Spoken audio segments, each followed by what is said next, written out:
Thank you, Mr. Chair. Our time is very limited, and what each one of us can do to address this vast topic is consequently also limited. I work for a regulatory organization, the EFCMG, that many of you are familiar with, and I discussed a little bit of what the EFCMG does yesterday, and given the time limitations, I'll skip much of that today. One of the things, of course, that we do is that we try to ensure that international physicians who come to the United States are prepared to practice appropriately, and the number of those physicians hovers around, those that we certify, around 10,000 per year. I discussed yesterday that the composition of those numbers has been changing, and that we have fewer people, for example, coming from India, and we have more U.S. citizens who get educated abroad who come to the United States. But the overall number is pretty steady. Because, however, we're also aware that physicians and other professionals are emigrating not only to the United States, but also, as has already been discussed, to other countries, for example, Australia, or the United Kingdom, or Canada, and so forth.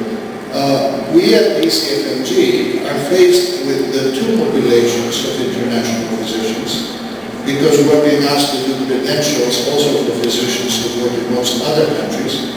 So we have one group that comes to the United States and another that goes to the United Kingdom, as I mentioned, or to Australia, Canada, and so forth. These trends have already been discussed, and one major concern, of course, has to do with how we ensure quality, or how we assess quality in medical schools around the world.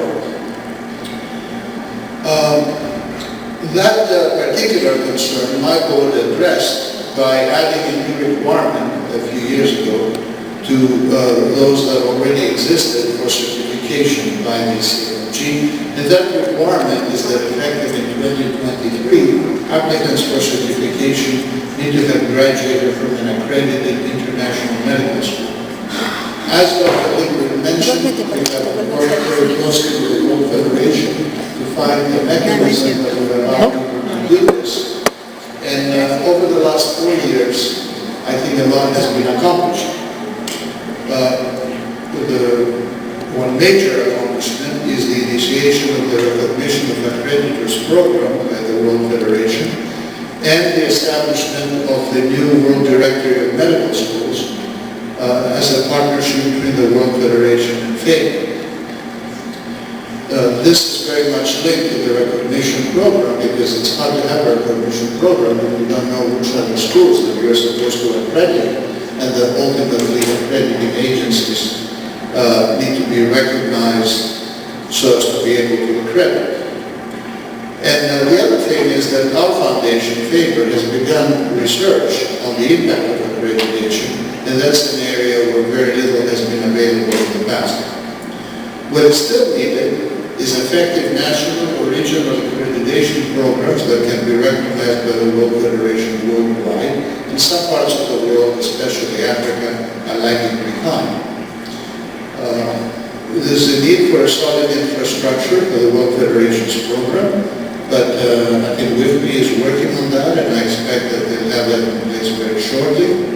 And of course, further research validating the benefits of accreditation. Still, accreditation as a measure of quality for medical schools is only one area that addresses one, albeit very major concern. There are other concerns, and this is a tabulation of some of the ones that we at EFCMG are aware of. The first has to do with what guidance and support is available to students who come to the United States. The second has to do with how students who travel around the world to get education can learn about what is available in other countries. The third has to do with how residencies are evaluated. More and more people travel to get specialty or residency training. The fourth, which of course we're very involved in, is how the credentials of students who are seeking residency or licensure are validated and whether they are primary source verified. As many of you know, we do the credentials for most countries that receive physicians.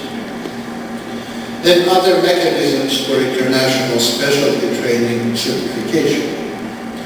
Now, the EFCMG can't address all of those, but we can address some. Still, in looking at what needs to be done to ensure quality, and again, I'm focusing only on health professionals and only on ensuring quality as health professionals migrate.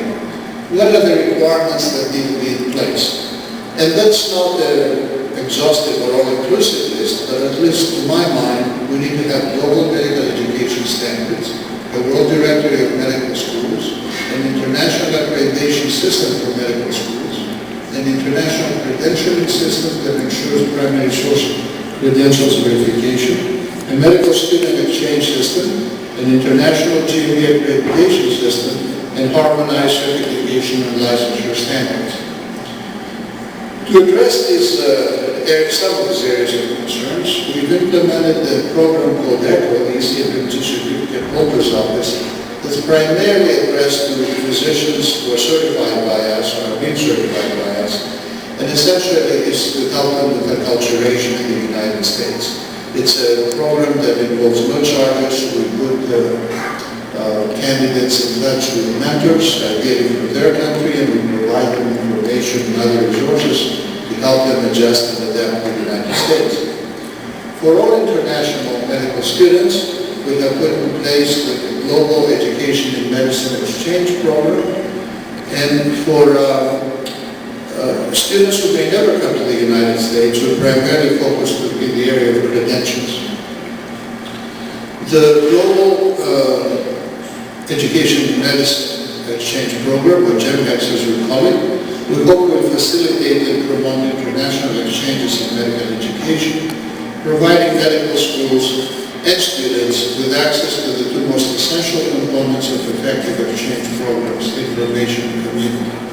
An initial pilot involving 20 international schools is underway, and we expect that that pilot will conclude soon, and as we incorporate the recommendations from the pilot and as our International Advisory Committee processes those, I think we will move a lot closer to launching this program on a much more broad scale. On the credential side, we have since 2000 been assisting international medical regulatory authorities in evaluating the credentials of applicants' education within their jurisdiction. And major clients for that include Australia, Canada, Namibia, Norway, South Africa, and other countries. And this slide shows you the types of documents that we primarily source verify. Most recently, actually about a year ago, we stood up a new program, EPIC, which is in response to physicians who came to us and said, I don't know where I'm going to do my residency or where I'm going to practice. Couldn't you verify my credentials and keep them and then send them to wherever I ask you to? That was actually a difficult undertaking, but we were able to eventually work out all the electronic challenges. And as I mentioned, this was launched in April of 2013. And we think will actually be very helpful to regulatory authorities, especially in small countries who don't need to contract with us as Australia or Canada have done, but can simply ask students to have their credentials checked by us and send them. So to come back then to the list and conclusion of the things that I think need to be in place, thanks to the World Federation, we do have global medical education standards. Thanks to the favor of the World Federation, we now have a World Directory of Medical Schools. WIFME has put together a system for recognizing accrediting agencies, which ultimately provides an international accreditation system for medical schools.